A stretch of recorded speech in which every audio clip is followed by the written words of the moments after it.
What do you say, everybody? Welcome to the Bama Insider YouTube channel, hanging out with you on a Monday night like we always do for Monday Night Quarterback, presented by Westgate Luxury Condominiums right there next to Bryant-Denny Stadium. With Clint Lamb, the team reporter for BamaInsider.com, I'm Mick Gillespie. Like and subscribe, hit the bell so you know when we're live. Give us a thumbs up. Get all that stuff out of the way. Thumbs up means roll tide, and we got a lot to talk about on the show tonight. Super Bowl Sunday, Clint, was yesterday. One of the all-time greats. You had the two best teams in the Super Bowl, something we're used to in college sports, but not always in the NFL. Well, we had that yesterday, and it was a great game. It was a great game. I mean, until the last couple of minutes, which you hate that it ended that way with the way the game was shaping up. I would have loved to have seen Jalen Hurts be given the opportunity to run 2 minutes to go down the field and win a Super Bowl. Because if he's able to do that, I mean, the movie that they're eventually going to create about this guy is already going to be epic. But if you can throw a 2-minute drill down in the Super Bowl, drive down the length of the field and score, maybe throw it to your former teammate Devontae Smith for a game-winning touchdown. I mean, you're just talking about the bigger the blockbuster. But instead, the refs decided, hey, we've let a lot of stuff go this entire game, but now we want to call it the way that it should be called. It was a hold. I mean, I don't think any of us can deny that, but there's a time and a place to make those kind of calls, and I don't think that was the moment. But it is what it is. It was still a fun game for a majority of it, even when the Eagles had a double-digit lead. It was still fun to watch, and you knew that at some point Kansas City was going to make their move, and it was just unfortunate that they made the move, and then Jalen was only given 6 seconds or 8 seconds or whatever it was to make a play. Just wasn't enough time. Hanging out with us, guys, in the comments section. Give us your opinion on the Super Bowl yesterday. Great to see you, Jackie and Bama Buck and Jeff and all you guys. Mike Coleman throwing a shout out to you. Appreciate all you guys, Robert, all of you. Roll Tide, thank you for being part of the show tonight. Look, the officiating's been something that I've noticed has had an impact in this entire NFL playoff, right? I mean, Kansas City, the beneficiary of it, but it was a great game. You look back at a Super Bowl that was dominated Eagles-wise, stars of Alabama players, and I thought all those guys really showed up and played well. I mean, forget about the final score. You talk about Smitty, and you talk about Hurts, and you talk about Dickerson and Job. I mean, to get the opportunity to do that on that big stage and to show up, that really sits well for the program. Well, and I like the fact that Jalen was put in some positions where, he had to make some incredible throws with his arm and make some plays in the passing game. Now, granted, he still had 3 rushing touchdowns. He still had a lot of rushing yards. But there were some moments where he had to make some big-time NFL throws. And he made, outside of, I wish that pass to Devontae Smith down the left sideline would have been a little bit, more accurate, maybe hit him in stride. I think he scores if he's given that opportunity. But other than that pass being slightly off a little bit where he had to kind of come back to it and then had to step out of bounds, and then the fumble was very unfortunate, very uncharacteristic mistake by Jalen Hurts. But other than those 2 plays, I thought he played as flawless of a football game as you could possibly ask your quarterback to play, because a lot of those incompletions, which he didn't have many, I think he completed over 70% of his passes, but a couple of those, should have been catches. And they were on point throws. And so just watching his growth, going from freshman year, Jalen Hurts at Alabama, all the way until coming in the SEC championship game and leading Alabama to a comeback, and then going to Oklahoma, and you continue to see the growth. Gets to the NFL and you see him, do some great things and continue to get better. Some talking heads and stuff have thought that the Eagles needed to go in a different direction at quarterback before this year. And then just to see him emerge as a Super Bowl caliber quarterback, an MVP candidate, it's pretty special and it's pretty cool. And there's no more deserving of a player than Jalen Hurts. You think they'll get back? It's tough. I kind of thought that the Bengals would have a really good chance of getting back after their Super Bowl run last year. They made the correct offseason moves, in my opinion, as far as shoring up their offensive line, and they still don't make it back. Doesn't mean they can't next year, the year after, but it's tough to get to the Super Bowl, and that's what's unfortunate.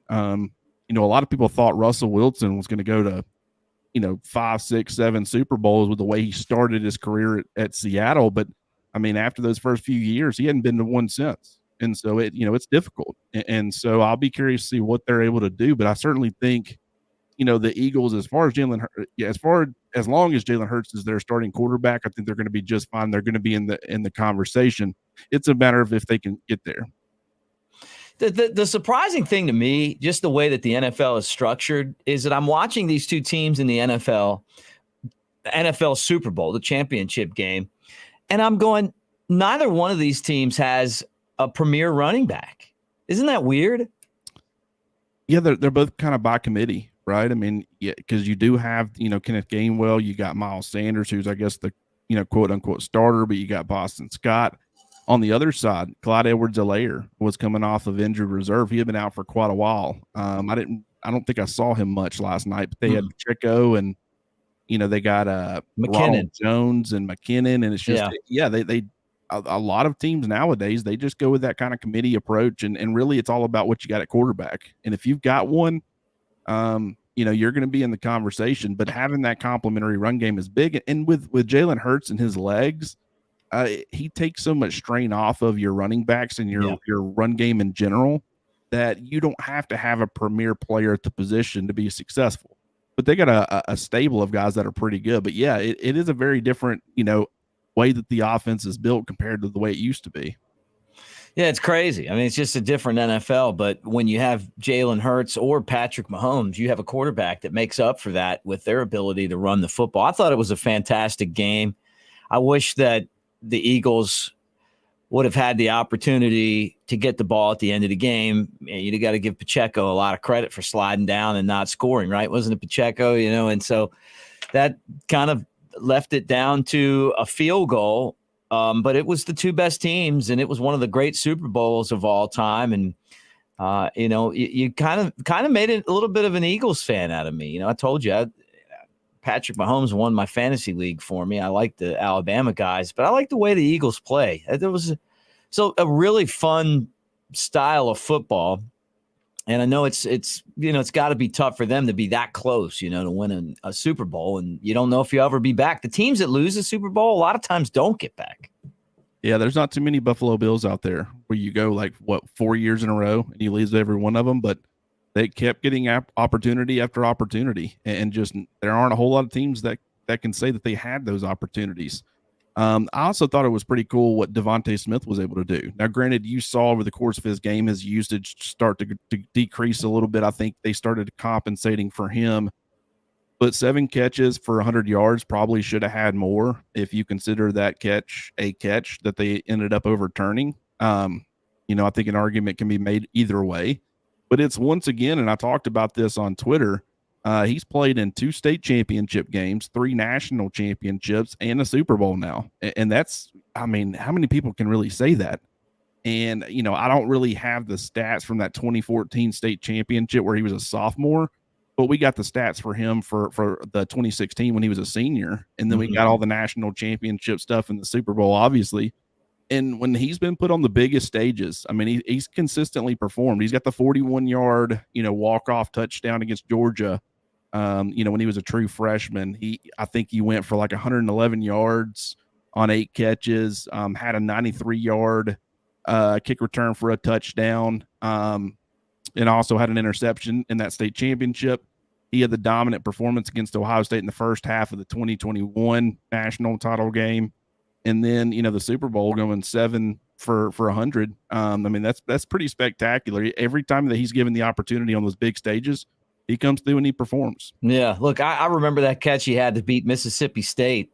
Yeah. And way back as a freshman, before he won the national championship against Georgia, and you're going, okay, who's this little skinny guy? And he's just got great hands and feet, and he works really hard. He's one of the greats that have ever put an Alabama uniform on, not just because he won the Heisman, but because he's great. And he performed as you would expect at the Super Bowl. He did a good job. How in the world? You look at the guy, and even last night, he got tattooed a couple times. He's not a big guy. He's 170 pounds, maybe. I don't know really what he's listed at, but if I had to guess, I would say somewhere 165 to 170. And in the NFL, you would expect him to get broken in half, and yet he's extremely tough and he's productive, and he plays much bigger than he is, and he gives a lot of effort. I mean, as far as his blocking is concerned, excellent run blocker for a guy who was 165, 170 pounds. But just, you really saw him start to emerge. I want to say the first 11 games this year. He had a good season for Philadelphia, but really over those last 9, including the playoffs, he had, I think, 500-yard performances. He only had 1 over the course of the first 11 games. Obviously, had the 100-yard performance in the Super Bowl. So he's definitely trending in the right direction. And his first 2 seasons, as far as the numbers are concerned, the regular season numbers, they're very similar to Julio Jones. And we've all seen how Julio turned out. He's a Hall of Fame wide receiver. Right. Don't know if Devontae Smith will ever quite get there. We'll have to wait and see. But he really started to perform down the stretch. And I definitely think that Philadelphia's got, a guy who can catch 100 balls, go for, 14 or 1,500 yards and score close to double-digit touchdowns. And in that offense with Jalen Hurts, and you got A.J. Brown, and you got Dallas Goedert and everything else, they're certainly going to be in the conversation for Super Bowls moving forward. Yeah. Plus, the NFC isn't the AFC. That AFC is a gauntlet, with a lot of good teams, and the NFC really doesn't have that many good teams. We won't say that, though, to Joseph when he comes on next, because he's a big Cowboys fan. I wonder how he feels about the game last night. He does not like the Eagles, but you see they booed Dak. So, I mean, I'm sure that wasn't – we'll have to ask him. Man of the Year award getting booed. What's that? Man of the Year. Wasn't that the award? I know, yeah. He Man of the Year. And they booed him. But they booed Santa Claus. So, I mean, come on. True. Man. Nobody's safe. No, nobody's safe. All right. Today, for the first time since 2002, Alabama's number 1 in basketball. Richard, throw it up there. Thank you for the super chat. You know what? This guy and this guy and this guy right here all have in common? They were on the team last time Bama was number 1. Wow. And that would be Terrence Mead, Antoine Petway, Irwin Dudley. Yeah. I remember those days, man. That was in school back then. So, it's been a while. Yeah, him and Kennedy Winston. We'd be shooting basketball outside on the driveway goal. We'd be calling out Antoine Petway or Kennedy Winston as we threw up shots that very rarely went in, but when they did go in, we definitely felt like them. So it's cool. I'm excited for Alabama. I'm excited for Alabama fans. We knew this team was good. I mean, I don't think you need a number 1 ranking to tell you that just by watching them, but just seeing them get the respect that I feel like they deserve. It's pretty special going into Auburn like they did. Very tough environment, and came close to winning by double digits yet again. And it was a battle, and they were not in a position to win that basketball game for a majority of it. But they hung around, and then they found a way to make some moves towards the end and get a very impressive victory yet again. They just keep figuring out a way to get the job done. Richard, I will take you up on that with that super chat and buy some beer. And look, it was a great game to watch Saturday. That Auburn-Alabama game was great. I mean, it was really fun to watch those two teams go back and forth. We've got one of the best coach rivalries now. And it's not a rivalry where it's disrespect. It's, hey, Bruce Pearl, he's going to give you a lot of crap. And then when you win, he's humble about it. And Nate's the same way. But I think Alabama right now, the state, is home of 2 of the best 5 or 10 basketball coaches in the country, which is crazy.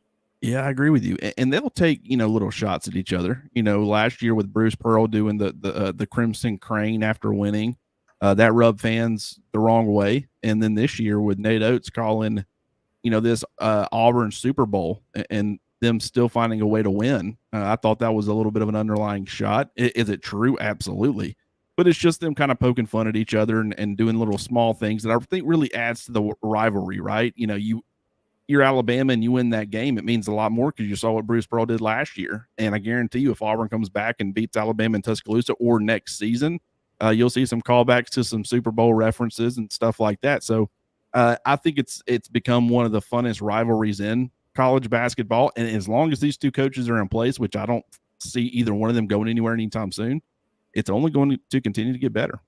I don't know that Alabama would have gone out and gotten someone like Nate Oates had Auburn not gotten Bruce Pearl. It's the same thing when, Alabama was losing to Auburn in football. went out and got Nick Saban. You know, sometimes the competition brings the best out of you. And all of a sudden, Alabama-Auburn basketball games are worth the price of admission, if you can even get a ticket to get in there. But and I watched it Saturday, and I'll tell you what, that was some good stuff.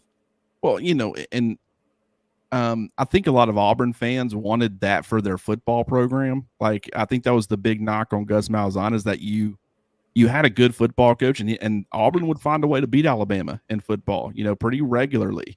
But it's like, Alabama sees the success that Auburn was having in basketball, and they said, hey, we're really not going to settle. We're going to go find our version of that. We're going to build that and create, obviously you're never shooting just to be that. You want to be more. But a lot of Auburn fans, just people that I've talked to over the years, they've wanted, and granted, you're never going to go find another Nick Saban. Georgia lucked, I wouldn't say lucked into their way into one, but there's just only so many of those out there. But it's just a lot of fans wanted Gus Malzahn to get fired a lot sooner than he did, mostly because it's like, okay, you got a good coach, but let's keep swinging for the fences, even if it gets a little bit worse. Let's try to compete and get our program where Alabama's got it. And I respect Alabama's side of it, where they went after the basketball to make sure that they stay competitive on that front. And now if you're an Alabama fan, it's a lot more fun in the offseason when you got a really good basketball team. So, I love what Nate Oates is doing. He got the extension last week, and it was much deserved. Yep, no doubt. All right, Clint, before we switch gears and talk some recruiting with Joseph Hastings, anything else that you want to talk about that I missed? And what are you doing at BamaInsider.com? Now, you always do a fantastic job of making sure we got all of our topics covered. But last week we did the best defensive players, the top 20 defensive players in the Nick Saban era. Obviously, that was a pretty, I wouldn't say controversial topic, but very hotly debated. And that we still got the conversation going on over at the Talk of Champions message board. So if you got some opinions, you want to go read ours. Andrew Bone, Jimmy Stein, and myself, we all three put a list together, and I kind of broke it down. I think I wrote over 7,000 words on those players, just because when you really start diving in and elaborating on your decisions and what went into it, you end up writing a lot. But it's been a lot of fun putting that together, and just we got some NFL stuff we're going to be doing this week as far as free agents are concerned and landing spots. And really, Jimmy's doing a fantastic job of breaking down Alabama's current roster 3 players at a time. And so fans should certainly go check that out as well. It's even though it's the off season, there's a ton of content over at BamaInsider.com and the Talk of Champions message board. So definitely would recommend going and checking that out. All right. Thank you, Clint. Always great talking to you, bro. And let's do it again next week, man. Thank you, man. I appreciate it. Good talking to you, brother. That was a lot of fun. And don't forget, Clint Lamb comes on every Monday night, quarterback. Brought to you by Westgate Luxury Condominiums, right there next to Bryant-Denny Stadium. 1 to 5 bedroom units that go from 900 to 3,000 square feet. You got the amazing kitchens, the Wolf and Sub-Zero kitchens. You got the oversized balconies. Whether you look at Bryant-Denny Stadium, maybe you're looking at downtown, maybe you're looking at the Strip, who knows? But check it out for yourself. Next time you're in town, if you're looking for somewhere to stay, you can rent those. Or if you're looking for an investment property, they're available, westgateal.com. All right, let's bring him on. Let's talk some recruiting. Not a lot of NFL football, but I will get his opinion on the Super Bowl. Always great to see him. Joseph Hastings, what's up, dude? Mick, I'm doing excellent. And look, I just decided for some reason today to be wearing all crimson. I don't know what it was about. Just for some reason, it overcame me. I had to put it on. Yeah, well, I get it. After the Super Bowl yesterday. Yeah, and look, it was a great game. Honestly, if the Eagles hadn't won in 2017, I definitely would have been more of a Chiefs fan. I was just so entertained by the game. It was awesome. Really great night. Sucks that there was a holding call at the end. I do agree that it was a hold. I think a lot of people would. It just sucks that it happened at that moment. But, man, it was a great game. One of the best Super Bowls I've ever seen. Just great night of football. And Jalen balled out. As a Cowboys fan, I'm scared. I'm scared for the next 10 to 15 years. He's back by 2 times a year. Yeah. He's good. He's good. He didn't, he made a couple mistakes in the game, but all in all, I thought he really, held his own. And, we'll find out what happens in the future. But that's going to be a franchise that's going to contend, you'd think. You think? I mean, we said the same thing after 2017 when they won, but this feels a little bit different. I like Jalen more than I like Carson Wentz at that time. Yeah. Just his leadership. You saw there was a really interesting clip. It was like a 2-second clip where Nick Sirianni, the Eagles head coach, was like telling the Kansas City players to come back because of a penalty. It ultimately ended up going Kansas City's way after review, but Jalen like kind of swiped his hand down, Nick Sirianni's hand down. And it just goes to show the maturity level. He's 24 years old, and you would think that the head coach would be doing that to the player. No, he did that to the head coach. He's mature.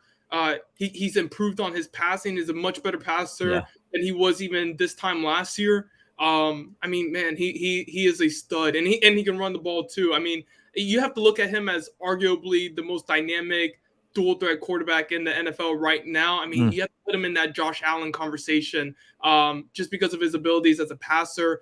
Those throws, that throw to A.J. Brown, the one for the touchdown, and then the one to Devontae Smith at the end there, man. He was sensational last night. Yeah. Look, he got so much better from where he started to where he is now at throwing the football, and it's changed his game because he's always been mature. He's always been a leader. But being able to throw the football like he can now in the pocket, he's a really hard guy to defend. All right, well, let's talk some recruiting here. That's your forte. Takeaways from the Super 7-on-7 event that featured in-state quarterback KJ Lacey. Yeah, this was an event I was pretty excited about. At the time that I really made the plans to travel out to Naples on Saturday, KJ was the only one really confirmed, the only big Bama target. Then we got to see some others involved there, like Aaron Nolan and Jeremiah Smith, who's committed to Ohio State. Jacob Good, a couple of others. But KJ was really the one that I paid the most attention to. He's a recent in-state quarterback offer for Alabama, and you can see some of the clips here that I got of him. You look at him in terms of frame-wise and just the way he delivers the football and kind of the different arm angles that he utilizes on his passes. You're tempted to bring up the Bryce Young comparison. I can't really do that because Bryce Young set such a high bar, and what he was able to do at Alabama, being one of the greatest, if not some will argue the greatest Alabama quarterback in the history of the program. You really don't want to put those expectations, but what KJ was able to do on Saturday just really impressed me with it. With once again, we talk about the poise and in the pocket, his quick release, just the velocity that he puts on the ball. A couple of clips ago, you saw him throw a 35-yard dart to the right corner, that went for a touchdown there, and it was on the money. Got there in perfect amount of time, and he really looked great. Obviously, this is without pads. This is without a real pass rush. But there was one situation where he did evade a pass rusher, because you can implement a pass rush once a game, and he invaded him, spun out to his right, ended up throwing an interception. I think he was trying to do too much, threw across his body, but it kind of goes to show a little bit of that elusiveness there. And you have to be really excited if you're an Alabama fan, especially since he's teammates with 2025 commit Ryan Williams, an electric player. That connection that those two have there at Saraland, you really kind of got to see what makes KJ one of those most exciting in-state quarterback prospects out there. So, yeah, I really love seeing him. Got to see Aaron Nolan, talk with him as well. He's high on Alabama, plans on taking an official visit to the program down the line. Jacob Good, I just wrote a story on him. If you saw the Bama Insider front page, he's excited about his Alabama offer, plans on returning in the spring. He said Alabama's one of the 6 programs standing out to him right now. And then also Michigan State commit Jamari Howard. He's also continuing to hear from Travaris Robinson. So, yeah, it was a really productive event, really great time, and I really enjoyed getting to see KJ for the first time. Yeah, let's talk about KJ. I mean, you talk about a player that has already had so many accomplishments in high school, still has a long way to go. His ability to throw the football, he can move in the pocket. Your thoughts on him as a quarterback? Yeah, once again, I was just really impressed with what I was able to see from him. I think that he has kind of those, prototypical textbook fundamental throwing mechanics that you want to see in terms of his footwork and how quick he releases the football, the spin that he puts on it. Once again, you see on that play there, the arm angles that he utilizes, Patrick Mahomes really did for quarterbacks and arm angles what Steph Curry did in the NBA for 3-point shooting, just kind of revolutionized it and made it, which honestly, it is a very useful thing for quarterbacks to have nowadays, the ability to avoid the rush and throw it at different arm angles and evade pass rushers. KJ definitely has that and more. I'm a little bit interested in seeing where he goes height-wise. He's about 6 foot maybe. See if he grows a couple of inches over these next couple of years. He's 2025, still has 2 years left to go. So I'm interested in seeing where he goes there. I've met him and Bryce Young in person. They're about the same from what I could see. I think KJ's maybe just a little bit smaller from when I saw Bryce last summer. But you just put on the huddle tape. You look at what I saw this past weekend, and he's somebody that you should be very excited about if you're a fan of any program in the recruitment of his, so which are a lot to this point. So what's ahead camp-wise? More 7-on-7s? What do you got lined up? Yeah, so I've got the Under Armour Atlanta camp, which is always fun. Last year was Caleb Downs there, Justice Haynes, a few others. That camp always seems to bring out a lot of top prospects. I think Ryan Williams is expected to be there too, so I really want to see him for the first time. That's going to be the end of the month, final weekend of February, and then in the first weekend of March will be the Under Armour Orlando camp. And there's some in-state prospects that Alabama is going after that I'm hoping to see there too. And, we'll go to a couple of other 7-on-7s that are nearby. This one I actually just found out about last Wednesday, the Super 7-on-7. It's a new one, so I'll be keeping my eyes out for those. But yeah, I definitely encourage you all to go on Bama Insider and subscribe if you haven't already, just to get up to date on those camps, the observations, just what I've been able to see from those events. I think that's really helpful in terms of getting accustomed to these prospects who are going to become even bigger names come the summer. So yeah, that's what's on the docket for now. Hoping to add some more to my schedule throughout the spring. Oh, I'm sure you will. And always catch up with Joseph Hastings on BamaInsider.com constantly with Andrew Bone, updating everything, recruiting. You can do it right now, $29.99 from today all the way until August 31st. Or $9.99 a month, but I'd take the $29.99. I went to Alabama, graduated. Seems like a much better deal. Yeah, that $29.99. I think it comes out to like 15 cents a day. So yeah, pretty good deal there. Take advantage of it. I did the math a couple of days ago. So yeah, take advantage of that if you all haven't already. Less than a cup of coffee. Less than a cup of coffee per day for all the Alabama. I mean, you go on the front page, what we put out just today alone, it's insane. So, and we're going to continue to push out that content. Awesome. Anything that I did not ask you that you want to get to before we bring on Jimmy Stein? Nope, we covered everything. Alabama basketball, wow, number one in the country. I'm sad I missed that game on Saturday because of the event, but man, I saw Brandon Miller do the crane there, and after what Bruce Pearl did last year, that's just awesome. That's just great to see. Yeah, it was a great game. I got to tell you, it was great. It was great watching. And Alabama has Tennessee coming up this week at Tennessee. So, hopefully, I mean, it's been a long time since they were number one, and they were only a number one time before, right? 20 years ago. And now you got to go play in one of the toughest arenas in the entire conference against a really good team. So the other top 10 team, So it'd be nice to see them win and hold on to number one for a while, but it really doesn't matter, I guess, until the end of the year, right? You're absolutely right. And but with Nate Oates staying there for the next few years, signing that extension, you have to imagine that there won't be another 20-year gap between Alabama being number one, even if they somehow fall off from that ranking. Seems like he's going to put them in a position to be there and compete for years to come. And hopefully there's more Brandon Millers to come too. Although he's like a unicorn, he's special. But yeah, just great stuff that Alabama's doing this year on the basketball court. So being ahead of Alabama football, crazy. What time we're living in. Well, good stuff, Joseph. Like your hat, and let's do it again next week. Thank you. Looking forward to it, Mick. Hey, always great stuff from Joseph Hastings as we hang out with you. Guys, don't forget our show is brought to you by Westgate Luxury Condominiums. And as you hang out with us, like and subscribe to the Bama Insider YouTube channel. Give us a thumbs up as you hang out. That's a way of saying roll tide. Hit the bell so you know when we're live, and we're live constantly. When things happen, when stories break, we're there for you right away. Press conferences, you're going to hear them here as well. Crisp and clear quality and a lot more stuff, including our next guest, who I like to refer to as the Dean of Bama Insider. And we throw him up on the screen, Mr. Jimmy Stein. What's up? Not to be confused with Dean Wormer from Animal House. Am I on double secret probation? Just for mentioning it. Yeah, just for mentioning it. All right, look, I got to get your take on the Super Bowl first. We talked about this. Everybody's got their chance, and obviously it had an Alabama flavor to it. Not the ending that a lot of you guys wanted, but still, what a game. It was fun. Hey, first and foremost, I mean, obviously we know, I'm an Alabama fan. I don't hide that on Bama Insider. It's a fan site. I'm a big Alabama. Anybody that knows me knows this. I'm a fan. Try to retain some level of objectivity, but I am. But you know what, Mick? Just like you, I'm a football fan. It doesn't matter that Alabama guys were playing in the game. I'm a big fan of football. I love watching football. I love learning about football. Mm-hmm. And the fact that I'm going to watch a Super Bowl every year.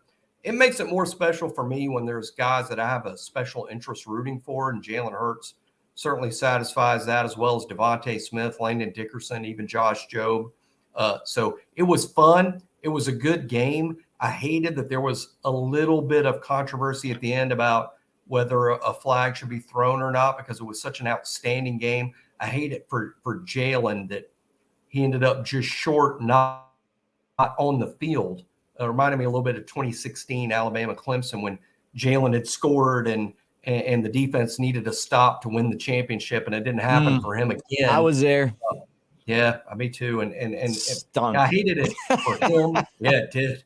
It did. I hated to be reminded of that all over again. And let's throw this in, man. The Eagles defense all season has been outstanding. That's why the defensive coordinator of the Eagles is about to become the head coach of the Arizona Cardinals. Wow. Because the defense have been great all season long, just like the 2016 defense at Alabama was fantastic all season long. And they just couldn't come through at the very end for a variety of reasons. Gosh, I hated that for Jalen, but it shouldn't affect the way people saw his performance, because, quite frankly, one play away from on defense, and Jalen is the MVP of that game, the MVP of the Super Bowl. And at Disney World today, and I hate it for him that it didn't happen, but it may happen for him in the future. Yeah, no doubt. Love you guys in the comment section. Justin Parks, Roll Tide from Dallas, Fort Worth. He said the air was sucked out when the refs made that game season legacy decision bad call, and it was the Tennessee refs at the Super Bowl. I'm not going to argue, but I felt like it was the Tennessee refs in that Bengals-Chiefs game more than yesterday. Oh, man. All right, well, let's talk some Alabama. We could talk about those Tennessee refs all night long, and we would just be wasting our time at this point, even though we all kind of think the same thing. Spring football's coming. You've been doing your spring roster. Yes, the spring roster countdown. I enjoy the heck out of it. I think a lot of our subscribers do at Bama Insider. What I do, Mick, and I've done this for all 3 years we've been around here. Frankly, I did it before then to get some practice before Bama On 3 launched, Bama Insider. Look, what I do is I take the whole spring roster, which basically in my mind isn't actually the spring roster. What it is every returning player, every player that we've seen, whether it's in the game or on the practice field or in a spring practice or in fall camp, and what I hear in terms of what's going on from inside the building and opinions about these players. It's the returning players. There's 59 of them this year, 59 scholarship players returned from last year. I added 2. The 2 I add are the transfers, because Trez Marshall from Georgia and CJ Dupree from Maryland, they've played in games. So I've seen them. I've seen the tape. I've seen tape of them playing college football. So I include them, and I rank them 1 through 59. This is the best player on the team is number 1, all the way down to 59. My least favorite part, by the way, is saying someone's 59, because it's not very fair. And what I hope is all those kids that are at 59, 58, 57 will move up and prove their value. But hey, if somebody's first, someone's got to be last, right? So I rank them from 1 to 59 and 3 players a day, count them down all the way to number 1. By the time we get to number 1, Mick, we'll be right at the front door of spring practice starting. It gives Alabama fans and our subscribers of Bama Insider a great sort of a roster tune-up, kind of like, hey, these are the guys on the roster this season. This is how I rank them. This is my thoughts on every single player until you get to number 1. It's a great way to learn the roster, to learn the depth chart going into spring. And then after the spring, we re-rank them. What happened during spring practices to change this ranking? And then we throw in the freshmen that showed up, the early entry guys that now have been on the practice field with our veteran players. And we do it all over again when spring practice is over. A great way to see, hey, whose stock is up, whose stock is down as we move closer to the 2023 football season. Yeah, good point. And spring practice is not too far away. No, 4 weeks, really. We don't have a start date specifically that's been told to us by Alabama football. We don't know yet, but a good guess, Mick, is around March 15th. It's going to be around that date, 15th, 17th, 19th, somewhere in there. So we're really just a month away this week. And as far as I'm concerned, in message board world and talk of champions world, that's not a lot of time. I got a lot to say before spring practice starts. I got a lot I want to talk about, to learn myself, opinions from other subscribers or other people at Bama Insider, like Clint Lamb, even like Bone and Hastings. You know, what do you guys think about this guy, that guy? And let's get all this stuff straight before practices start, because first day of spring practice, Mick, sounds bigger than maybe it is, but really it's the first time the 2023 football team hits the practice field. That's a big deal. It certainly is to me. Yeah, no doubt about it. And it's fun. I mean, to think that we're that close to seeing who the new quarterback's going to be. And a lot of people are predicting that Alabama is going to take a big step back as a program this year. You know, is that going to happen? Right. I don't like betting against Nick Saban. I wouldn't suggest it. And I wouldn't suggest betting against the quarterbacks. I know some people have already formulated an opinion about Jalen Milroe because they've seen him. There's fewer opinions about Ty Simpson because we have not seen him a lot, other than, you know, what we refer to as garbage time. But I'm a big Ty fan. I have a lot of confidence in Ty Simpson, and we'll see what happens this spring. My guess, as we're sitting here today, Mick, is that neither quarterback wins the job this spring, that neither quarterback leaps to the forefront. My feeling is we'll come out of spring the same way we go into it, which is these are the two guys that are ahead of the true freshmen. Right. And the starter's likely to come out of either Ty Simpson or Jalen Milroe, but we won't know exiting spring. And that's okay, because spring isn't a time to determine, okay, what's our starting lineup for Middle Tennessee? You know, the first game of the year in September. We don't need to know that in the spring, but we do need to sort of start narrowing it down, because reps are hugely important, particularly at the quarterback position. It would really be beneficial to the 2023 Alabama football team if whoever the first team quarterback ends up being starts getting those first team reps as soon as possible, because neither Ty nor Jalen Milroe have substantial experience. So they do need those times with the first team. And we see on the video that Chris so expertly puts up a video of Ty and Jalen throwing the football. And hey, trust me, we saw Jalen Hurts yesterday almost win MVP of the Super Bowl. Yeah. That's a great reminder about, hey, I'm just trying to don't lock yourselves into opinions of Jalen Milroe. You're making the same mistake you did if you said things about Jalen Hurts when he was in school. Hey, that guy's never going to be a great passer. He'll never be a great passer. And then look what he did. I'm not telling you guys Milroe is going to follow the exact same track. I'm just telling you he could. Look at that arm. I mean, there are some things that can be taught and some things that cannot. Milroe can improve. The arm is there. He's got the ability. He's just got to learn to go from a thrower to a pitcher. Mick's a baseball guy just like me. Mm-hmm. Mick knows baseball really well, so he knows the difference between a thrower and a pitcher. You know, Milroe's a thrower, but he can become a pitcher. Any kid that can naturally throw a fastball 98 miles an hour can become a pitcher. It just takes time. No doubt. And it's going to be interesting to see what happens. And that's going to be one of the big stories going into the 8A game and the next season. Is Milroe going to be the starter, or is Ty Simpson going to be the starter? And that's one of many battles that'll take place. And, we'll be covering that right here on Bama Insider and BamaInsider.com. And guys, you can follow Jimmy on the message board and all the work that he and Clint Lamb and the entire crew do at BamaInsider.com. $29.99 from right now until August 31st. So do yourself a favor as we change the face of team coverage. You're going to want to be there for it through this quarterback battle. All right, Jimmy, look, I brought these guys for you because I wanted to share them with you. That's Terrence Mead. Remember him?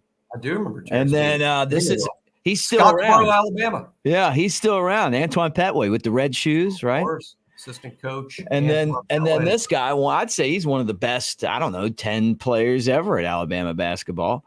Erwin Dudley. Wow. Love The Erwin last time Dudley. they were number one, these guys were on the team.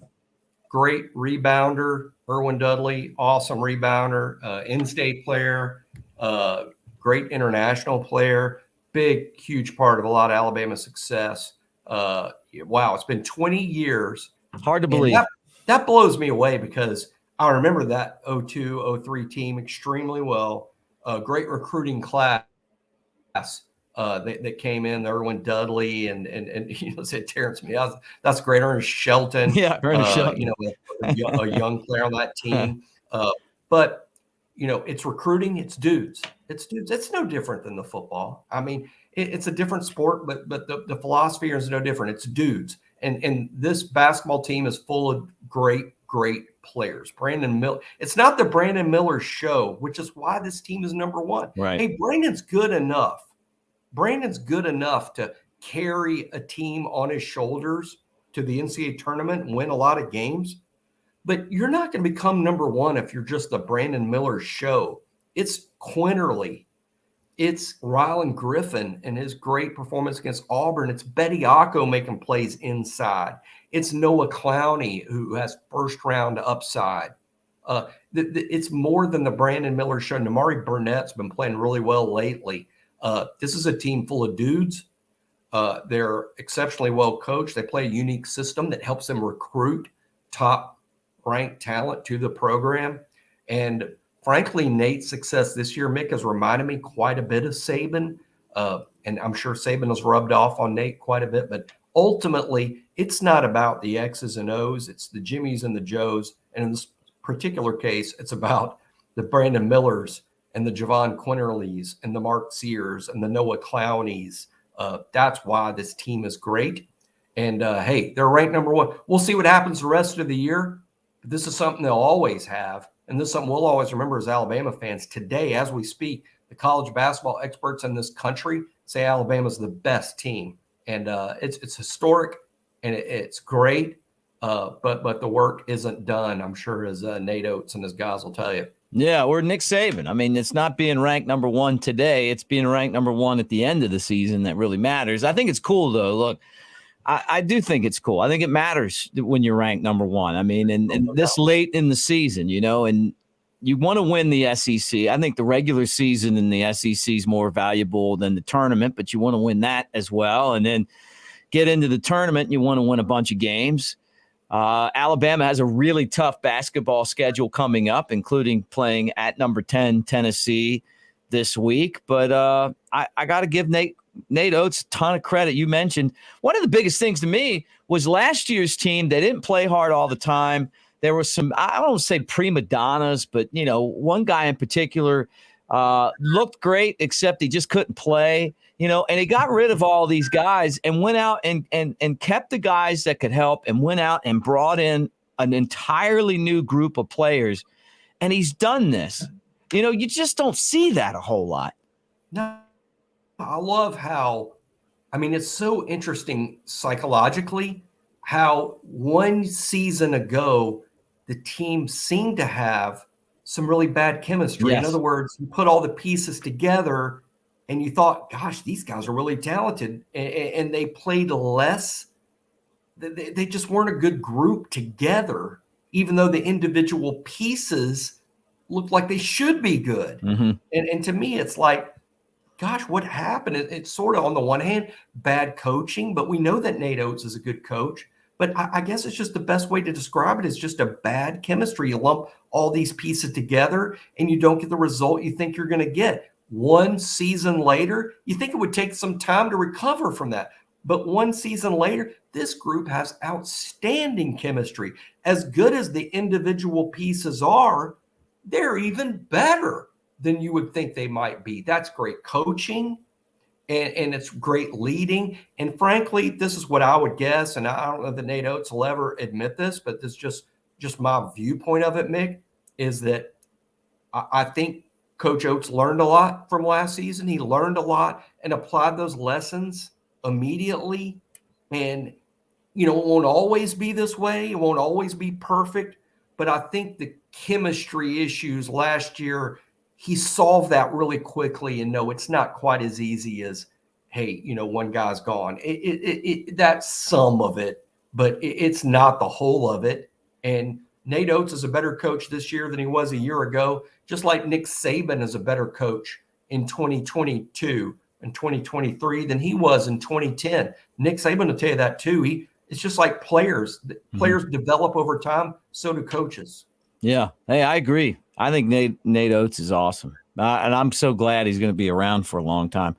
At least it looks like that with his contract. But Alabama's number one. We'll see what happens this week. And they're going to have to win at Tennessee if they want to be number one next week. And being number one week's great. But being number one after you've been number one for another week really kind of shows you what it's like to be Alabama football, because they're seemingly always number one and they win week after week, and that's kind of what makes Nick Saban so special. All right, let's talk about a couple other sports, Jimmy, that we don't talk about a whole lot, but softball made its start, did not go well game one, but bounced back and took care of business. And then baseball is coming up, this week? This weekend, yeah. Saw the softball team play. I was there at Rhodes, and just throwing in, nobody cares about my personal experience. No, tell us about it. We love it. We love to hear it. I've been watching Alabama play softball on TV for years and years and years, and coming up to Tuscaloosa, but now I'm sort of in Tuscaloosa nearly full time. So I went to Rhodes. It was my first experience ever being there, and I'm almost embarrassed to say that because this been so successful over the years, and I'm such a fan of the work that Patrick Murphy's done with that program and all that. But it was actually my first time in the stadium, and they lost, so maybe I should never go back. I stayed for it was really cold, by the way. It's cold. These early season games are cold, but hey, they hit the ball. I know this team a little well. I know a little bit of the storylines around it.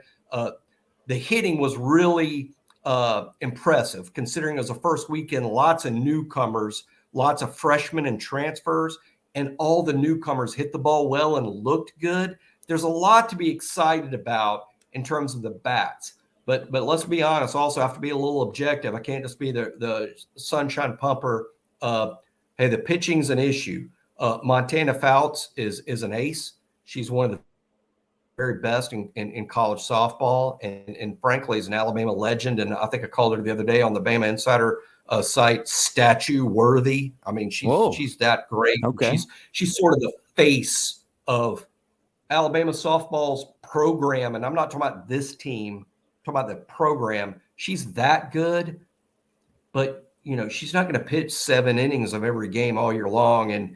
And I think for this team to accomplish what previous Alabama softball teams have done, pitchers like Alex Salter, Jayla Torrance, and Lauren Essman, the transfer from Michigan.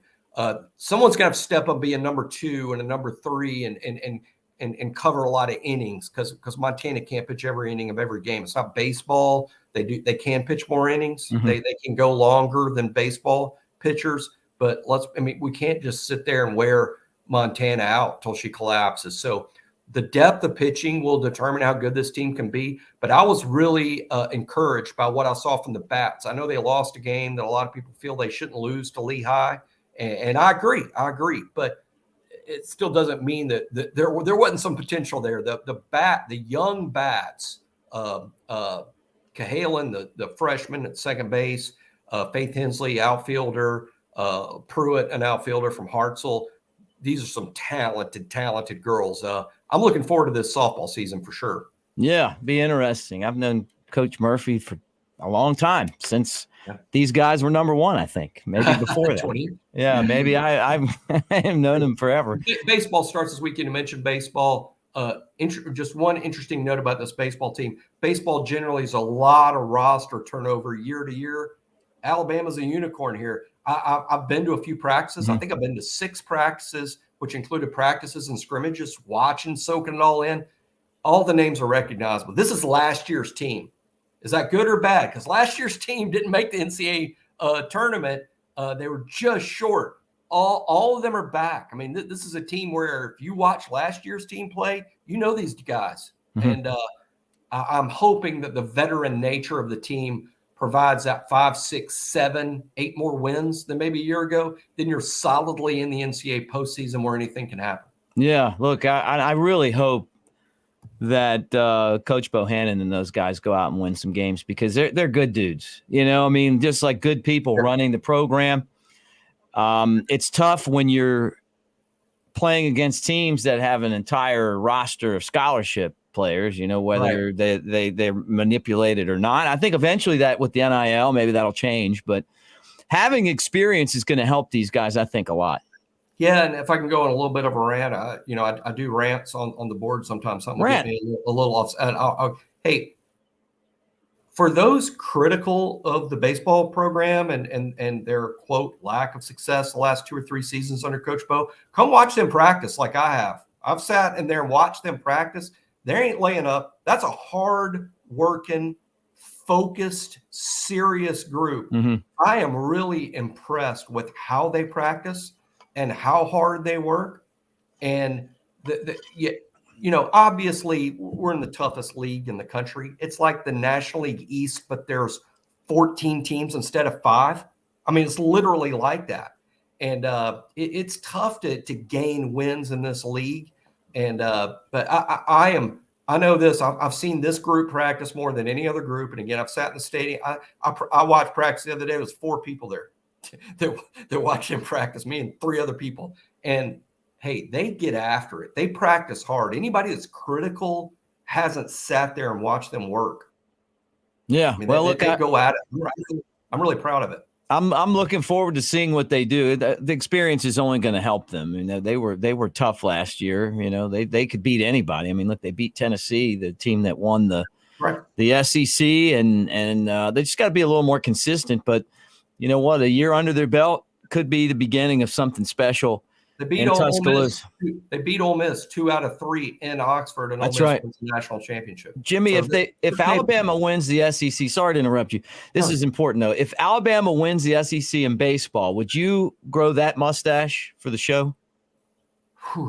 Probably, but it would look like Santa Claus. I'm afraid. I don't grow beards, and must have for fear of all the whiteness that could happen. So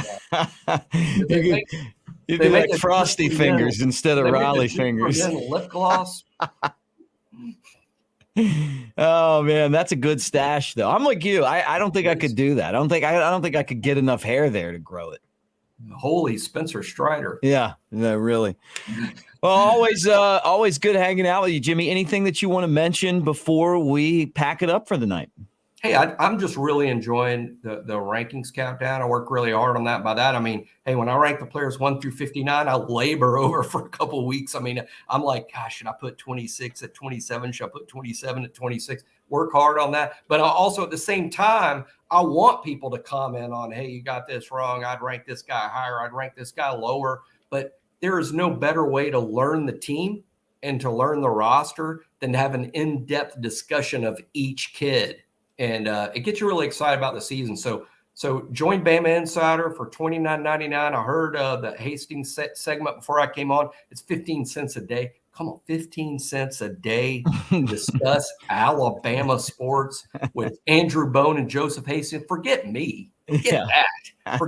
Forget even Clint Lamb, my bro, Clint Lamb. Forget Clint. 15 cents a day is Hastings and Bone is the deal of a lifetime. Do you remember the commercial? It was like I did the joke for him. I don't think he got it though. For less than a cup of coffee. Like I realized, like, well, you know what? Bama was #1 in basketball back when that commercial came on, and these guys probably weren't around for it. Remember? And now coffee's $3 a piece. I'm a Starbucks guy. My coffee's $6 a day. That's right. You're doing Bama Insider once every 4 days. You can feed an entire family for less than a cup of coffee a day. Hey, that was what the commercial was. My guy, Joseph Hastings does an incredible job. He was at that Miami event, and this is the best thing I can say about it, is that this is no lie. If I didn't work for Bama Insider, I would be a subscriber to Bama Insider. I can promise you that. Oh yeah, some great guys. And look, for me, it's a privilege to get to hang out with all you guys on a Monday night for Monday Night Quarterback. Clint Lamb and Joseph Hastings and you, Jimmy. And for everyone out there, just like Jimmy mentioned, it's really easy to do. $29.99. You get the site right now, 15 cents a day for $29.99 until August 31st. So we're trying to change the face of team coverage, and I'm telling you, we're doing it. And there's a lot more surprises to come. So we've got the heavy hitters here. Be part of it and be part of what we're doing. And the other way to do that is here on the YouTube channel. Like and subscribe. Hit the thumbs up. We do this every Monday Night Quarterback, and hit the bell so you know when we're live. Andrew Bone will be coming on Wednesday for his recruiting show. We got everything going on. Anything that breaks, we're going to have it for you right here. Any news conference, including Nate Oates, now that Alabama is #1 in basketball, we'll have that for you and much, much more. And that does it for our show tonight. So special thanks to, again, Clint, Joseph, and Jimmy, for Chris Daughtry behind the scenes, the gang at On3, and Kyle Henderson, who puts all this together. I'm Mick Gillespie. Thanks for hanging out with us, guys. We'll talk to you again next Monday night. Roll Tide.